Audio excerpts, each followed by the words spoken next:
Good afternoon. I would like to take this opportunity to welcome you to the school board meeting this Tuesday, September 18th, 2018. If you wish to speak during the hearing of citizens, please pick up a card in the back of the chambers, print your name and topic clearly, and return the card to our board assistant, Kathy Tompkins. At the appropriate time, I will call you up to speak. Please stand for the flag salute with Riverview High School Color Guard under the direction of retired Sergeant Major Roger Mitchell. Forward, march. March time, march. Colors, halt.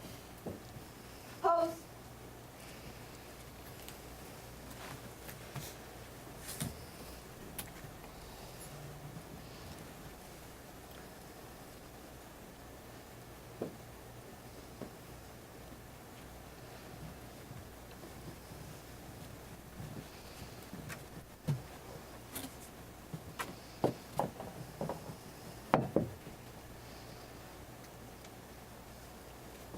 Present arms.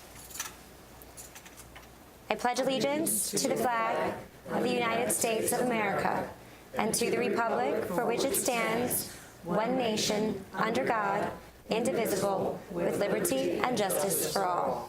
Order arms.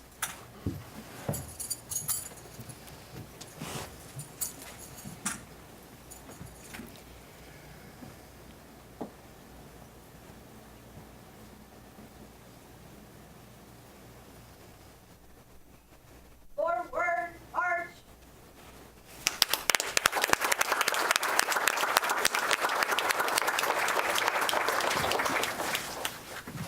Thank you, Riverview Color Guard. Next, I'd like to introduce our student representative, Adriana.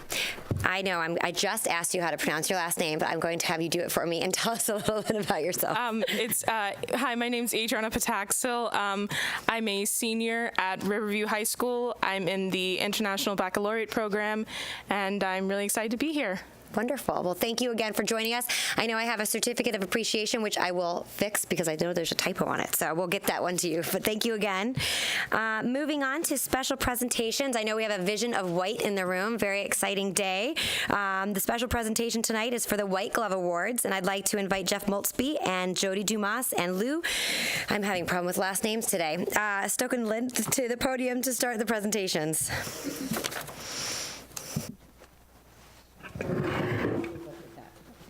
Okay, well, thank you very much. This is always an awesome and exciting day for facility services and a proud day to be able to come to you and present our White Glove Award recipients in our department this year. So first, let me talk a little bit about what the White Glove is. The White Glove is what we call an extensive inspection program that we go through at the end of every summer cycle.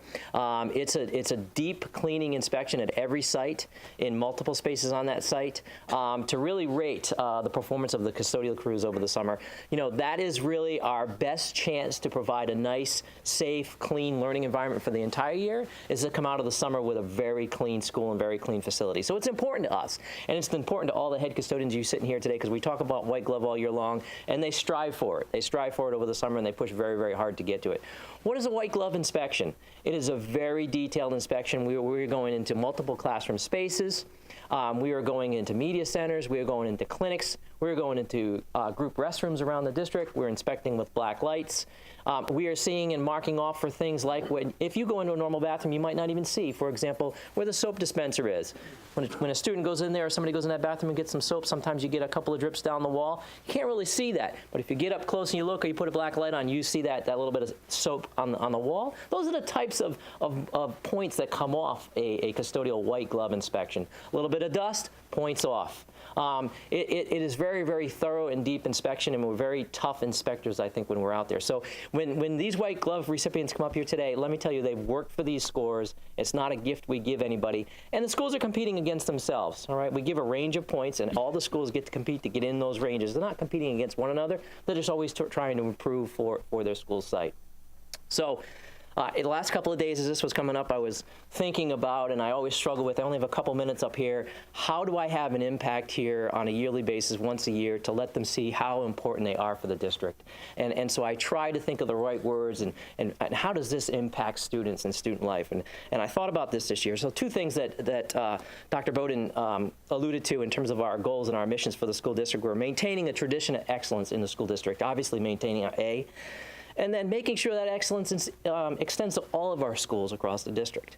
And so as I thought about that, I said, okay, we know what the white glove is now. Why do we do it?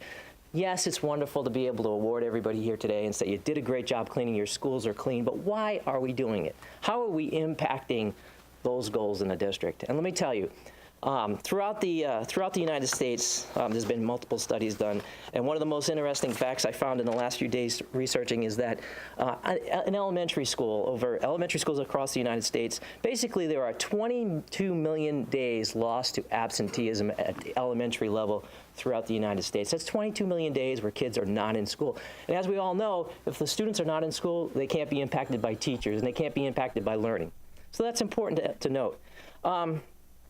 Every year, every elementary kid will go through an average of 8 to 10 either flu symptoms or cold symptoms, but 8 to 10 times during that year, that elementary student's going to have some form of sickness going on that may or may not keep them out of school. That's an important thing. And teachers. The average teacher is off 5.3 days per year. And there's a Harvard study out there that I just read recently that says if a classroom teacher is out more than 10 days in a year, that impacts the students in that classroom to the point that it's like you're not receiving the expertise of that classroom teacher. It's now back to like a classroom teacher who's right out of school. That expertise goes away. And so that impact of being able to provide a clean environment on a daily basis for our students keeps students in class, keeps teachers healthy, and at the end of the day, we are impacting the overall goals of the students in this district, and our goal is to make sure that they're in class, they're learning, and that we're providing the best possible environment for them to do their best. So at the end of the day, as we think of white glove, that's super important, and we want to make sure that you're very proud of what you do, and that's awesome, but it's not about having a clean school. It's about making sure we impact the students and the teachers in the classroom and make sure they can be here and learn and strive to do their best. So at the end of the day, I hope you see as head custodians in your custodial teams that it is about the white glove, but it's more about impacting the student and the teacher and the learning process. So I would like, out of everything today, you're going to get your awards. Please remember that as you go back and you talk to your custodial teams. So that's what I'm most proud of, being in facility services. So without further ado, we're going to start with our awards. We're going to start, basically we use a rating scale for our awards. The first one's we're going to call up our honorable mention awards. Honorable mention awards are the equivalent of, say, a B+ in school. And so we'll start with our honorable mention awards today. Okay, first school out of the gate, honorable mention, Garden Elementary. Oh, let me say, if there is a staff representative, principal, AP, or somebody that's here with your head custodian, we're very proud to have you come up here with your head custodian and accept the award with them. So, Garden Elementary, Sandra Lanehart. Sandra, come on up.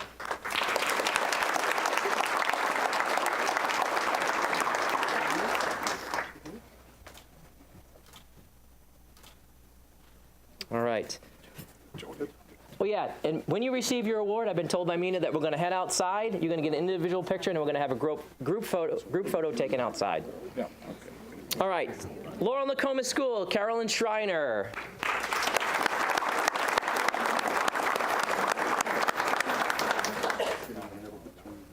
Okay. Rose between two thorns here. Thank you. McIntosh Middle School, Jackie Weaver.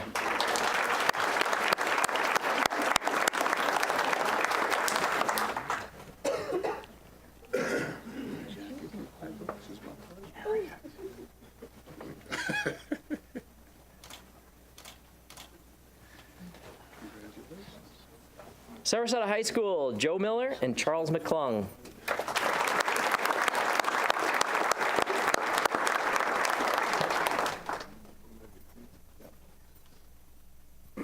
Thank you. Thank you.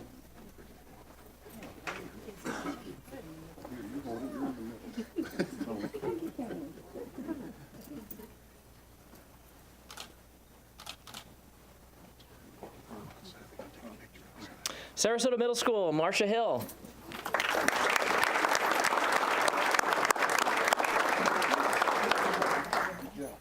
It's a how sir. So how do you want them, man?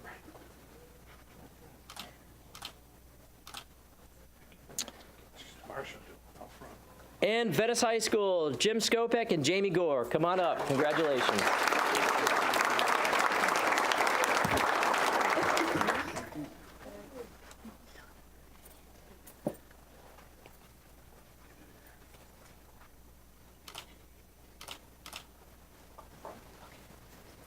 All right, we're going to transition to what we would call our White Glove Award. This is scoring anywhere between a 90 and a 95% on your test, your White Glove inspection. Excellent. First school on for the White Glove is Ashton Elementary. Joy Bryant.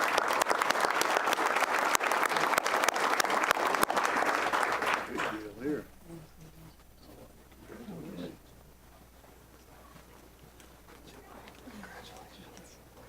Okay.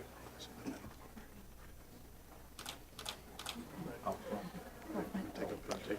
Brookside Middle School, Inez Clark.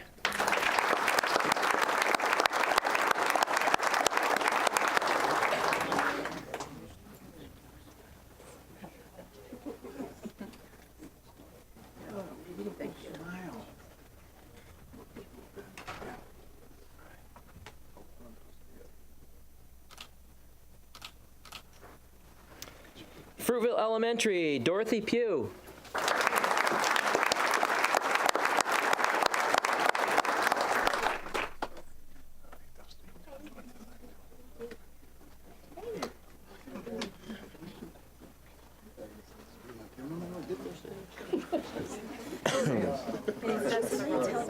That's the wrong side.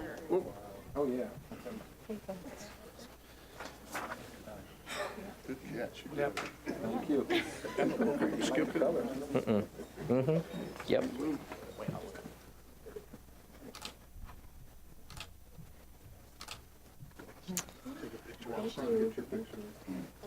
All right, Emma Booker, Elementary School, Derek Wilder.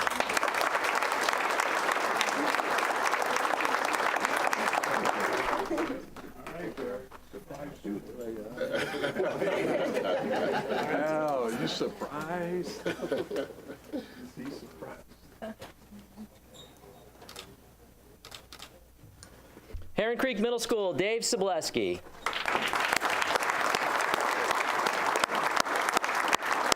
Congrats, Dave. Dave?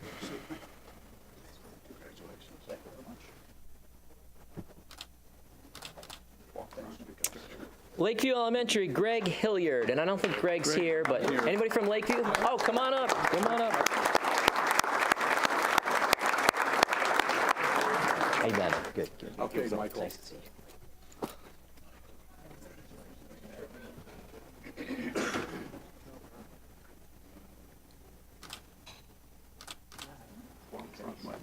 Northport High, Nicole Freck and Mike Heaven.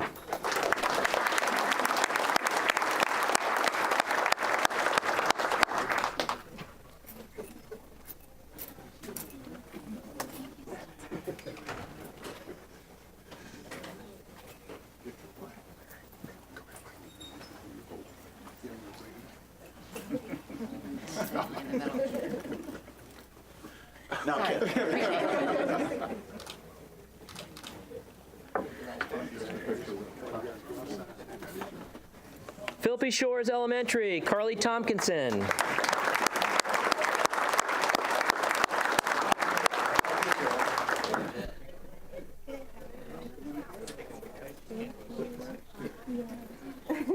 Look at this.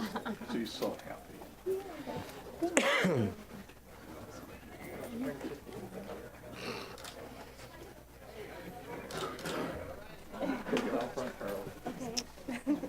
Riverview High, Tommy Watts and Desiree Dirks.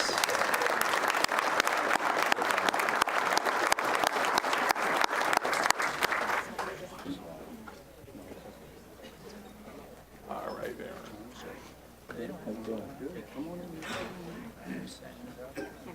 All right.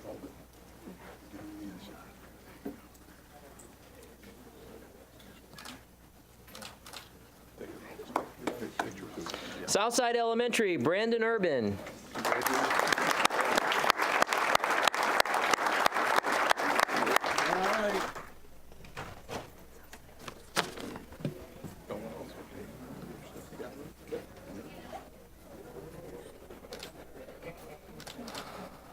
Congratulations. Venice Middle School, Michelle Stewart.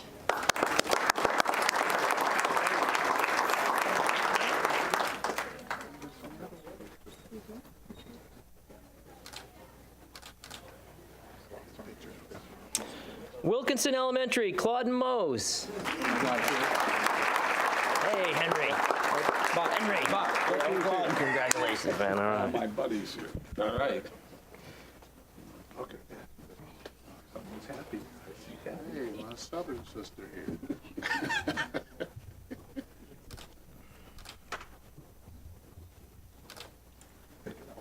Woodland Middle School, Jim Shaughnessy. He's not here. Dr. Hall, come on up. Thank you for coming. I know you're not Jim, but I know you would love to present this to you, the team. So thank you. I know we say. For our last group of awards, this is what we call our Platinum White Glove Awards. Top of the top, A+ in scoring, 95% or higher on your inspection scores. I'm so proud of this gentleman and this team. Alta Vista Elementary, Stephen Denson.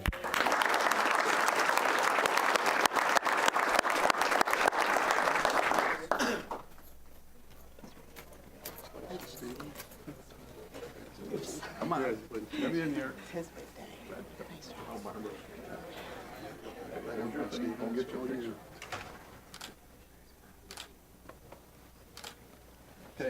All right, Atwater Elementary, Victor Bizwuski. Come on up, Victor.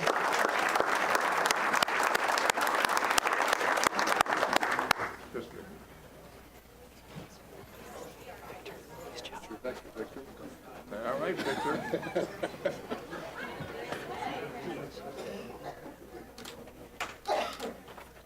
Bay Haven Elementary, Annette Johnson.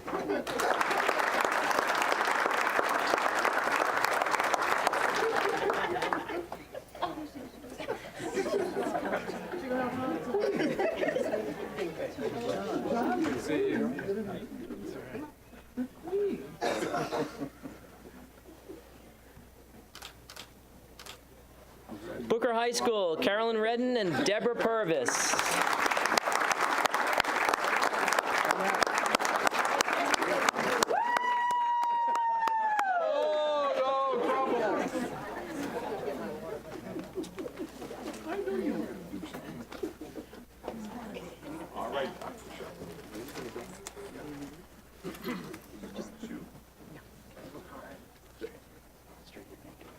He's stringing my name tag. I didn't know.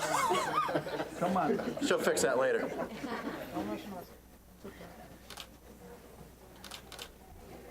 Go get your picture taken outside. Congratulations. Booker Middle School, Dawn Alexander. Come on up, Dawn. Congratulations.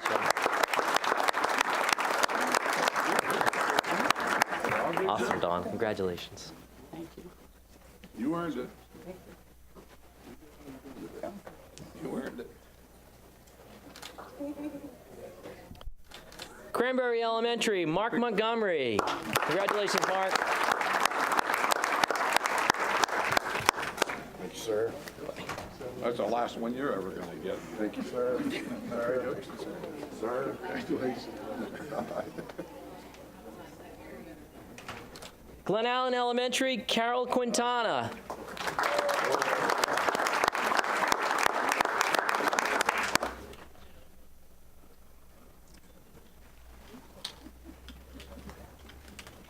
All right, we see that big smile. Now, come on.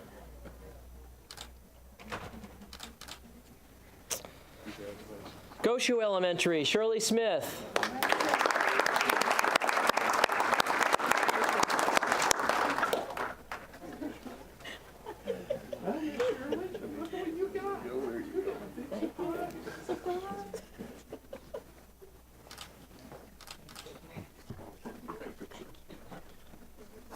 was thinking to maybe go out of alphabetical order and scare them a little bit, but I'll stay in this order. Gulfgate Elementary, Jeffrey Severson. Come on up, Jeffrey.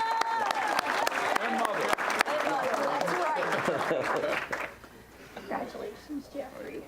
Jeffrey. Like, take a good one. This is going on the cover of GQ right here. Jeffrey.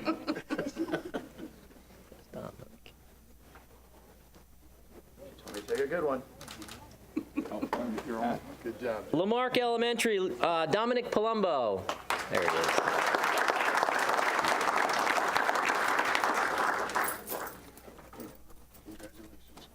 Again? Every year. You better. That's right.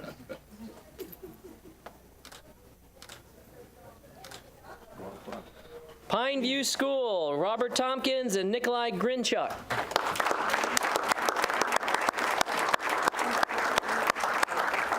Hey, Nikolai. Again, congratulations. Nikolai, you guys worked hard for it. He surprised you. Nikolai is amazing. This guy. We try to keep it together for you. It's hard. STC North County, Denise Pignotti and Laura Acosta.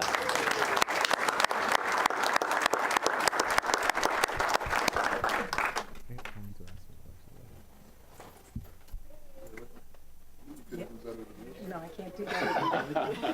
You can't do better than that? Yeah, well, you guys did do it. All right, you want to get in your life? Thank you.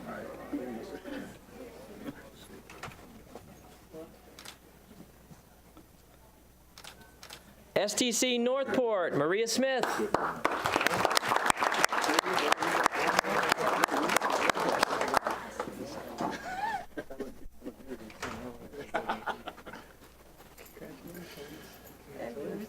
Look at the smile. She's totally surprised. Skin on me. Oh my gosh. I don't want to. Tatum Ridge Elementary, Wesley Richter. All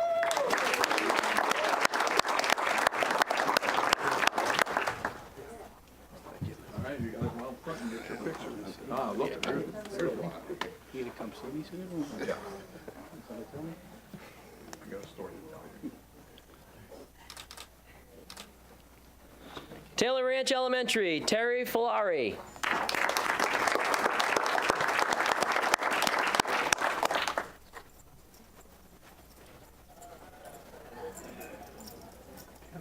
Congratulations. Toledo Blade Elementary, Olga Andrashko.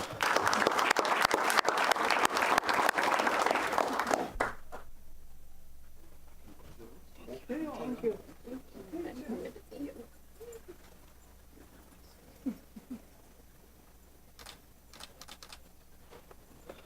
Go get your picture. Tuttle Elementary, Luz Ramirez Aguadello.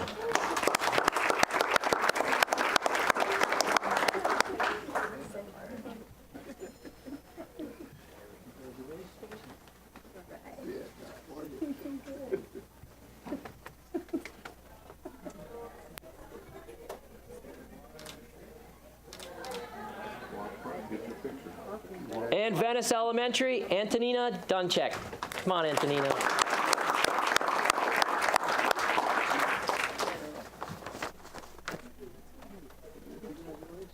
Well, Kurt, you get to walk to the front of the house again. Different school. Congratulations.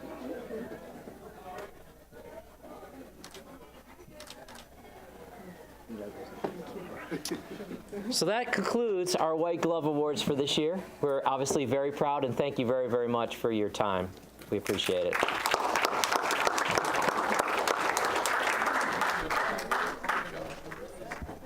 Anyone? Mr. Robinson? Yeah. I know they're all leaving, but I just wanted to say I did a couple of shifts, and I know Rusty Brock is right there. And I know Rusty did an inspection of mine, and I think I failed. But So I can assure you that it is a really tough, rigorous process about why they do the inspection. Either that or Rusty Brock likes to bust my chops. I think it may be a little bit of both, but plus and minus. But yeah, they go and they look at every dusting. They check everything. I mean, with the black light and everything. So they're really thorough. So anybody who got this award, they do a really, really good job, much better than I've done. I mean, I've gone out there just wiping down a table, and Natasha likes to tell me, no. Do it again. No. I'm not even sure if she knows how to say yes, because I've never heard her say that. But they do a really good job. Thank you. Mrs. Goodwin. Well, I just wanted to say thank you to all of the staff and all of the custodial staff in the schools. Jody, I appreciate your leadership, and also appreciate Jeff, your new role, and Lou, you've always done a wonderful job. I call it the Q-tip award because it's like cleaning with a Q-tip, and it seems that way sometime. And I know that you had more challenges this year than usual because we had all of the safety and security projects going on in our schools. So it was not only clean up from the school year, but it was clean up from the residue and the dust and the things that happened in construction. So hats off to you all, and thank you very much. Thank you. Mrs. Zucker? Also, I'd like to congratulate every one of you. It's been a fantastic year for you, and you've had a lot of challenges, but I'd also like to do something I'm going to get killed for. Okay. It's Lou's birthday tomorrow. Happy birthday to you. Happy birthday to you. Happy birthday, dear Lou. Happy birthday to you. And many more. I told you I'd do it. Thank you all. Thank you. Mrs. Brown. Yeah, I too want to congratulate the winners and our staff here. Jody, you do a great job. And I know whenever I'm at the schools for a performance or anything and I'm in the ladies' room, I always take somebody else who's in the room with me and I point out, I said, look at those corners, look around those things, see how clean they are. I bet you've never seen another bathroom as clean as this in a public place ever. And I always brag about how clean we keep our bathrooms. And that's just, and when they look at it, they are surprised because you normally do not see a clean bathroom in those corners. Keep it up. Well, I know everyone left, but congratulations and thank you. I think I do love this award because it highlights the roles and how serious and important our custodian staff is. And I applaud our administrators who came to show their support too, because they are an integral role of the whole working and learning environment. And so, like you said, I mean, the implications of an unsanitary school has major implications on the learning environment. So I know they're all gone, but congratulations and thank you very much. So thank you again. And okay, moving on to superintendent's report. Dr. Bowden? Yes, it has been our practice to recognize the officer working this detail. Officer Michael Halpin is here with us tonight. I'm not going to read his biography because this is his second time doing that detail, but just wanted to welcome you and thank you for your service. Last week at our Florida Association of District School Superintendents meeting, we had an opportunity to review the Florida Department of Education's legislative budget request, and I think it's worth a couple minutes just to kind of talk about that funding request. I think we would be remiss if we didn't frame the legislative budget request in the environment that it is put forth by a commissioner who will not be there for the next legislative session, work its way through a governor's office, and a governor that will not be there for the next legislative session. But it is the work of staff at the Department of Ed, and it is the starting point for funding public education for the 19-20 year. And I just wanted to highlight that request because if this is where we end up, I think we end up in a great spot. So certainly I think we ought to put our efforts behind supporting the legislative budget request. The first thing that it does is add an additional $100 million to the Safe Schools allocation. Many districts ended up using general revenue to pair with the Safe Schools allocation. So I think that is a positive step. It also recognizes that transportation, the categorical, is underfunded, so there's an additional $75 million for transportation. Once again, we, like I think all districts around the state, are using general revenue to make up for a shortcoming in transportation, so an increase in the transportation categorical actually will provide us flexibility in our general fund. It requests almost $120 increase. It's actually $118.75 increase in the base student allocation, which is certainly something that we've always preached in regards to, yes, address the categoricals, but it's the base student allocation. It flows to all schools in the district, not just district managed, but those with our charter school partners. There's an additional $10 million for mental health, and it does continue that funding, so that's important to us. An area of local interest is it does request the continuation of PICO funds to fund charter school capital needs. Actually, it's a $10 million increase from the 145 to 155. That actually benefits us as a district, which means that if we followed our current practice, we would just supplement the PICO funds as opposed to in past years where we had to fully fund the capital needs of the charter schools. And so this is certainly the opening offer. This is what will come up administratively from the Department of Ed to the governor's office. It represents almost $500 million to public education. It's actually $482 million, and I think it's important where the funding comes from. All of these funding objectives can be accomplished with only $61 million increase in state funds if you hold required local effort consistent. And so the majority of the increase in funding, transportation, mental health, safe schools, and a base student allocation increase can be accomplished under a public policy that holds required local effort consistent. And so the $482 million request is funded $61 million through state revenues. The remaining $420 is realized as a result in the property tax rolls by holding required local effort consistent. I think this is good public policy and something as a board we should get behind. If this is where we come out of the legislative session, it would put us as a school district in a great position. I know we talk many times about we should go to the legislature with a specific request that we ought to run our own budgets and say, here's what we need. I think we should get behind this legislative budget request and say this would meet the needs of Sarasota County for the 1920 school year. Have you sent that to us before? Have you sent that list breakdown before? I don't have the full legislative budget request. Okay. I actually received this. I asked for some talking points from Ron. Okay. Once we have the full request, and I'll share the talking points with you also so that you have that. Certainly, we want to get through the November elections, but we really need to be organized and ready to go, that as soon as those committees are set up, there'll be committee work that takes place before year end. Yeah. Be a great opportunity for us to talk to our local delegation, and a great talking point would say we support the legislative budget request of the Florida Department of Education. Mrs. Brown. I do think our Vern sent us something. That's what I thought. And I read this. The bullet or the breakdown. Okay. Could you reiterate if in fact, the state funds the capital needs for the charter schools, and we don't have to transfer, what is it, about $10 million? That is correct. And we would only supplement what they're getting than what they used to get, and what was that, like at 1.6 or $2 million? Correct. So we put 1.6. So it'd be an $8 million savings right off the bat. Yes, ma'am. Not only to us, but to the taxpayers. Well, it's different tax funds, so PICO funds would flow directly to them. The trade-off is we typically receive PICO funds, and so the budget request actually has $50 million going to all districts throughout the state, with $155 million going to charter. As superintendents, we spent a lot of time talking about it and figured out kind of at the end of the day, if they fund charter directly, then it gives flexibility within districts' capital budget, so it's something that we felt like we should be supporting. Thank you.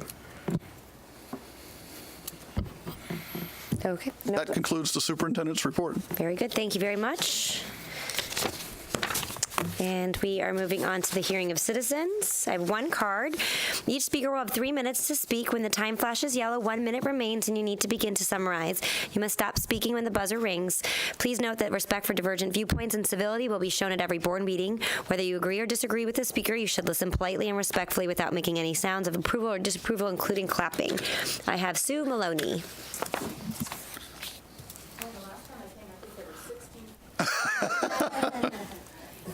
VIP service today. Absolutely.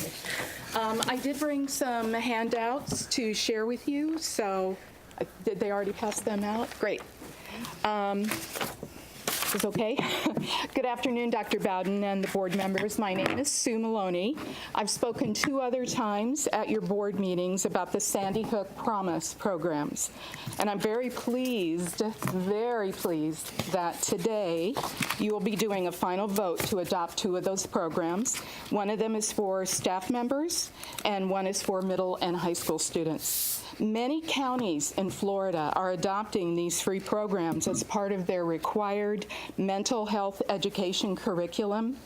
And Sandy Hook Promise is very devoted to this program and to helping it grow in the state of Florida. They have just hired 2 more full-time staff members who will be helping the school districts in Florida with the implementation of these programs. One of those new staff members is named Evelyn Bailey, and she'll be based in the Tampa area. In fact, she just moved there 2 weeks ago. She will be working exclusively with the Sarasota, Manatee, Hillsborough, and Pinellas counties as they start implementing all 4 of them this fall. There's one other program that Sandy Hook Promise offers that I'd like to bring to your attention, and that's the handout that you just got. It's called the Anonymous Reporting System app, and it is a regular app that students can download to their phone, their tablet, their computer. If they see any kind of a threat, such as a student talking possibly about bringing a weapon to school, a possible suicide threat, or one student bullying another, they can use this app to anonymously report the threat, and that goes directly to a crisis center. The threat is then assessed by professional counselors who work there, and then they either contact local law enforcement. It would come back to our area, to our law enforcement, if it was a serious threat, or it would go perhaps to an administrator or a counselor at that particular school, or a security personnel officer. The Sandy Hook Promise program that you're adopting today for middle school, high school students is called Say Something. This program teaches students to be more aware of all kinds of threats and report those to a school staff member. But remember, students are not always at school where they could report directly to a staff member or a counselor. When students aren't at school, the easiest way for them to report a threat is to use this anonymous reporting system app. Statistics have shown that many more threats are reported when students are able to do it anonymously. Dr. Bowden, I brought 2 extra copies of this information that you just got, and I'd like you to give those to your new internal police officer, Mr. Grahowski, that I saw come, and Mr. Andreas. I think they might be very interested in this information. I think it's just one more tool that our district can use to keep our students and educators as safe as possible. And on the back of that handout that I gave you, I put the contact information for Blair Friedman. She is the Florida State Coordinator for the Sandy Hook program, so she could answer any more detailed questions. Thank you. Thank you. Thank you so much. Mrs. Brown. Oh, I just wanted to thank Sue for coming and for keeping up with us. You know, we received so many offers from all over the place after it was found that we had money for safe schools and we had money for mental health, but most of them came with price tags. This was one program that was funded outside, and it's not going to cost our district anything except what it cost us to train our employees, and I think that's a wonderful thing. And you know, it came out of the Sandy Hook killings, but to see something good happen and come from it, I think it's a wonderful thing, and I applaud Sue for her determination and keeping it forward in front of us, and that it worked well as we got these new funding. Thank you. Thank you. Moving on to the consent agenda, are there any additions or corrections, Dr. Bowden? Yes, there were several attachments that were added on item 6, approval of minutes. The minutes from the September 11th budget meeting have been included. And item 7, the approval of the instructional classified personnel report. There is an addendum. Thank you. I move for approval of the consent agenda as amended. Second. I have a motion and a second. Any comments? Seeing none, members please vote.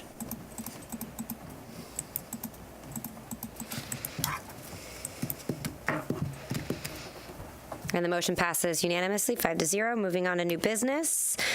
Item number 21, is there? I would move that the School Board of Sarasota County approve the school board meeting and work session rescheduled date of December 10th, 2018 as presented. Second. I have a motion and a second. Are there any comments? Just to clarify, this is just a rescheduling of a previously approved board meeting. We will be meeting in Venice at the city chambers, and to discuss the addition of the VHS wing and VPAC. Am I getting everything in there? Okay. Yep. Members, please vote on the motion before you.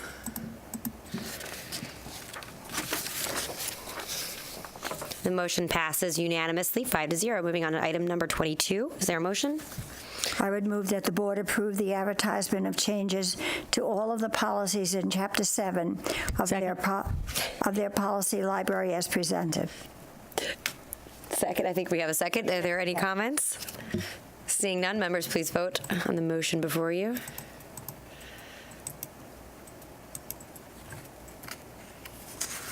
And the motion passes unanimously. Moving on to item number 23. Item number 23, is there a motion? I move for approval of the agreement between Sandy Hook Promise Foundation and the School Board of Sarasota County, Florida, as presented. Second. I have a motion and a second. Dr. Bowden? I'm sorry, was that from the previous one? Or No, I wanted okay, I to apologize. I didn't see that. The motion to have been properly made. We do have our Executive Director of Student Support Services, and I just asked her to speak for a couple minutes. I think you'd heard of our progress working with Sandy Hook, but if we could yield the floor to Sonia Figueroa Alberts for a couple minutes. Absolutely.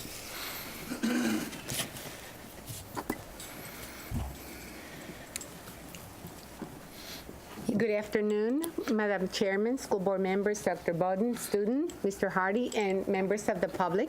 This afternoon, I'd like to bring you some updates on the progress of prevention that we have implemented in our district. We're all about connecting social and emotional to our students, to our faculty, to our families. Since Susan brought to our attention last year after Stone Douglas tragedy, we started working with Blair Friedman, and we were able to access the support and the knowledge to bring to our district about the programs that could be prevented and implementation. This evening, I have Evelyn Bailey, for the public to know, who has been working with me as long as also with Blair Friedman in implementing training for our district. Not only our staff, our teachers, but some of our programs are coming directly to our students. We're very thoughtful in analyzing what we have and how we can integrate programs that already are in existence in our schools and add and enhance the ability to continue working on social and emotional. I'd like Evelyn to take an opportunity to share with you our progress, and so you all know, starting on Friday, we have a huge training on threat assessments and Say Something, which is some of the programs that we continue and will be implementing. Evelyn? Thank you. Well, good afternoon. It's such a pleasure to be here. And like Sue eloquently said, we are very excited to be working with Sarasota. Sandy Hook Promise, as you know, was started after the tragedy. And so one of the things that's been really important to our managing directors is to get this life-saving message to as many school districts across the nation. So we're very excited since the implementation that we've trained 3.5 million youth and adults in our Know the Signs programs. And so we're even more excited that Sarasota is going to be a part of that increasing number. We are working with the districts and schools across the district with our Say Something program, and that teaches youth and adults those signs and signals of an individual who might be at risk of hurting themselves, particularly on social media, and how to identify and reach out to a trusted adult so those individuals can get those help. And then, like Sonia mentioned, our safety assessment intervention program, where schools across the district will be trained this coming Friday on how to identify, assess, and respond to threats before they increase to something more violent. So we're very excited to be here. I'm very excited to be a part of the district and working with your schools and your students very closely. I just want also to bring to the public's attention, as well as to you, Sandy Hook hired a coordinator, Evelyn Services, Hillsborough, Pinellas, Manatee, and Sarasota, but she loves Sarasota. She's working directly with us because on a weekly basis, I'm in touch with Blair and Evelyn on how we can continue enhancing moving forward.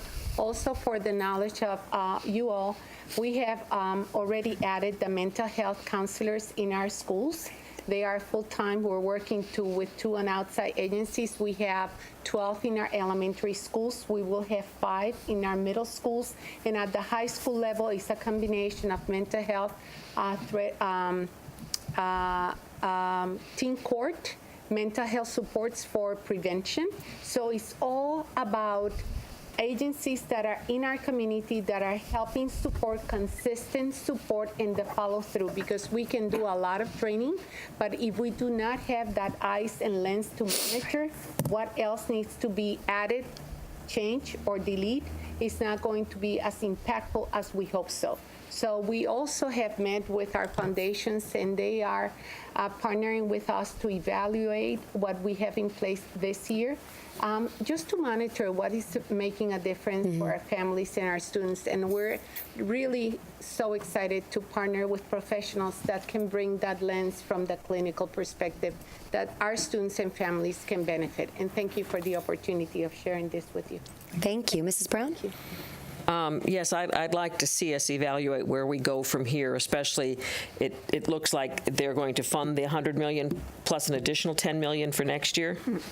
That's the Department of Education's request. We have a long way. It's like that's a okay, request. that's what they're requesting. Yeah, you're right. But positive thinking does also prove to be.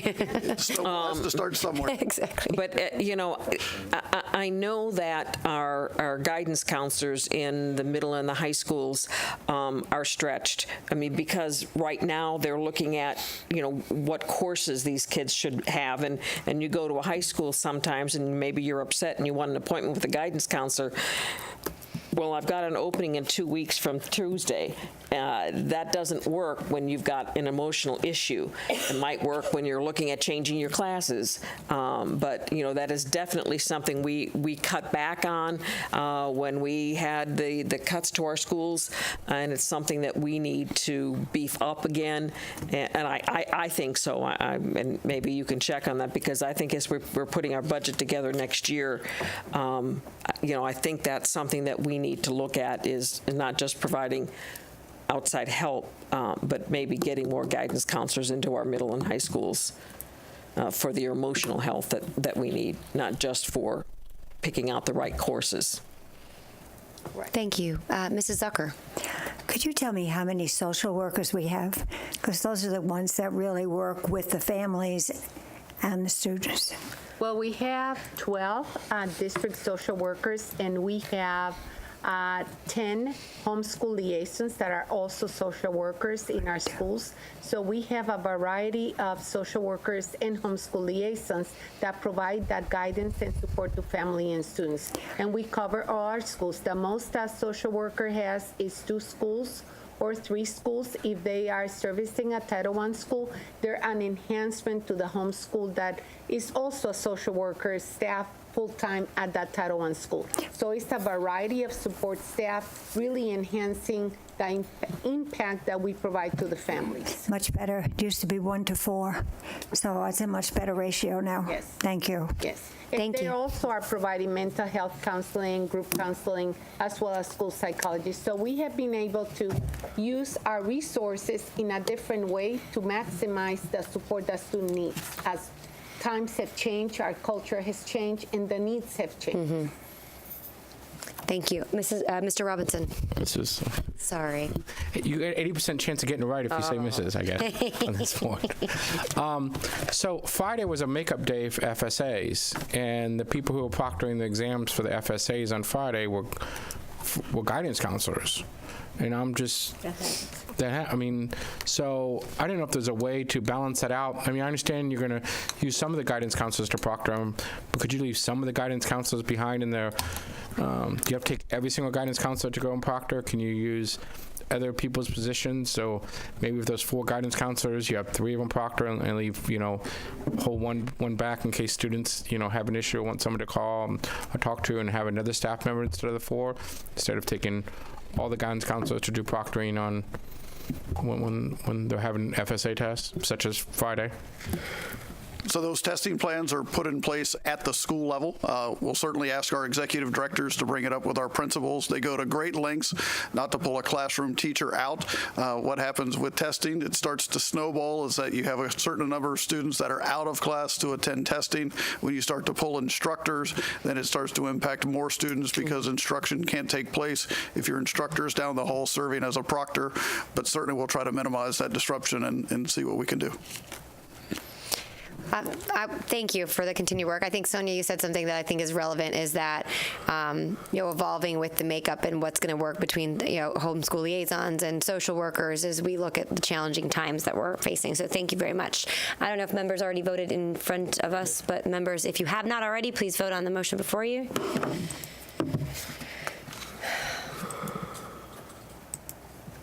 And the motion passes 5-0. That concludes new business.